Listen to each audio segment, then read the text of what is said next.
Ladies and gentlemen, please be seated.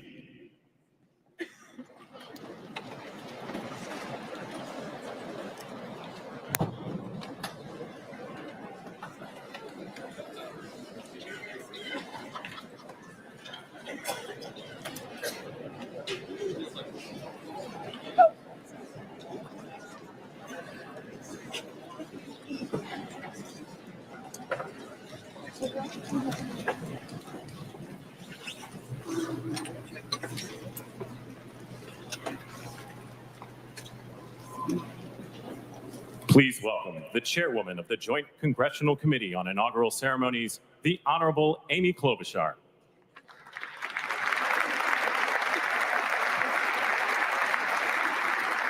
Good morning, everyone. Welcome to the 60th presidential inauguration. Today, President-elect Trump and Vice President-elect Vance will take their oaths of office, and we will witness the peaceful transfer of power at the heart of our democracy.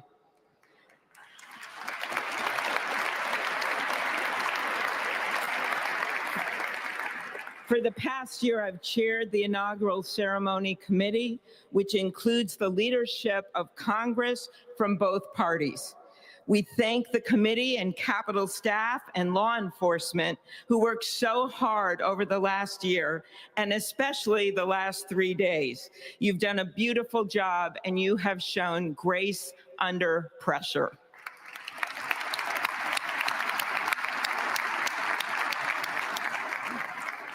Our theme this year is our enduring democracy.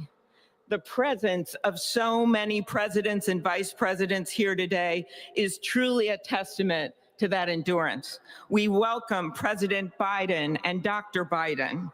We welcome Vice President Harris and Doug Emhoff, President Obama, President Clinton and Secretary Clinton, President Bush and Laura Bush, Vice President Pence, Vice President Quayle and Marilyn Quayle. The justices of the United States Supreme Court are with us, all 9 of them, I counted, and of course, the Trump and Vance families. This ceremony marks what will soon be 250 years of our democracy. It is the moment when leaders elevated by the will of the people promise to be faithful to our Constitution, to cherish and defend it. It is the moment when they become, as we all should be, the guardians of our country. Through war and peace, through adversity and prosperity, we hold this inauguration every 4 years.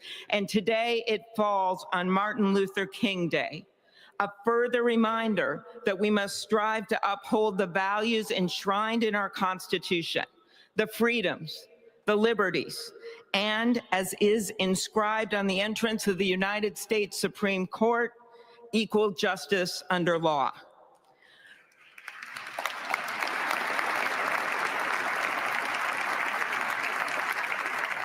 But what makes this moment more than a passing ceremony is all who are watching it across the country, the people of this nation, the ordinary people doing extraordinary things.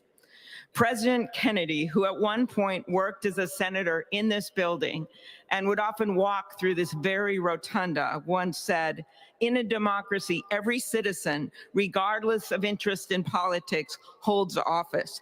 Every one of us is in a position of responsibility." With that responsibility of citizenship comes an obligation not to seek out malice, as President Lincoln once reminded us, but to view others with a generosity of spirit despite our differences. With that responsibility of leadership comes an obligation to stand our ground when we must and find common ground when we can. With everything swirling around us, the hot mess of division, it is on all of us, to quote an incredible songwriter who just happened to be born in my state, to ensure that our nation's democracy is our shelter from the storm. There's a reason this ceremony takes place at the Capitol. In other countries, it might be in a presidential palace or a gilded executive Executive Office Building. Here it is traditionally held at the Capitol, the People's House. It is a fitting reminder of the system of checks and balances that is the very foundation of our government. 3 equal branches of government. That is how, for nearly 250 years, our great American experiment, grounded in the rule of law, has endured. So, as we inaugurate a new president and vice president, let us remember that the power of those in this room comes from the people. The construction workers who build our country, the teachers and healthcare workers who nurture us, the troops defending our freedoms, and yes, the firefighters in Los Angeles putting themselves on the line for us.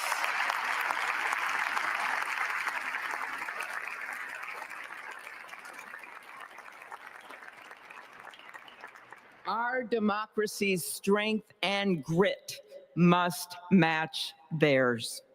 May God bless our nation. Thank you.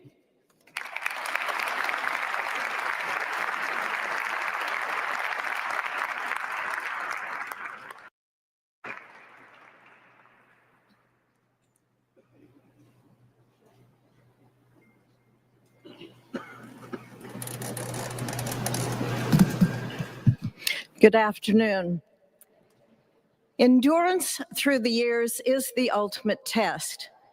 To persevere through time is the truest measure of an idea, an institution, and a nation. Our founders wrote the Constitution so that America could withstand all the twists and turns of time. They wrote it to guide us and to preserve forever our right of life, liberty, and the pursuit of happiness. But as much as the truths and principles enshrined in our Constitution remain the same, our democracy promises the American people the power to change, to chart their own destiny. That's the beauty. That is the importance of democracy. It allows the endurance, the permanence of a nation through change. It allows nations like our United States both to avoid the obstacles and to seize the opportunities God has placed before us, all while staying true to our founding principles. Today is our country's 60th inauguration ceremony. Like all the others before it, it is a celebration of our right to set our uniquely American course. The past several years have been trying at times for many, many Americans, and also for the nations of the free world that we humbly strive to lead. In November, Americans chose again to steer this nation towards greatness, the secure, safe, and prosperous future that our founders envisioned for all of us. And today, we celebrate not only their decision to do so, but also the simple right and wisdom of a free people to make their own choice so that their nation might endure. And now, allow me to welcome Archbishop Timothy Dolan and Reverend Hey everybody, Franklin Graham, how who will y'all deliver- doing? Guess what? We're gonna get a new president today. And as you can see, I got my hat on. I want to welcome everybody. 28 in the house, and I haven't even done anything. Haven't even done anything yet, other than put on all the fucking ceremony that was going on. Why? Because, man, I want to witness this with all of you. That's right. You guys know I've been rocking it for Trump for years since he came down it on the escalator. It's a good day for America. It is. It's a good day for the world.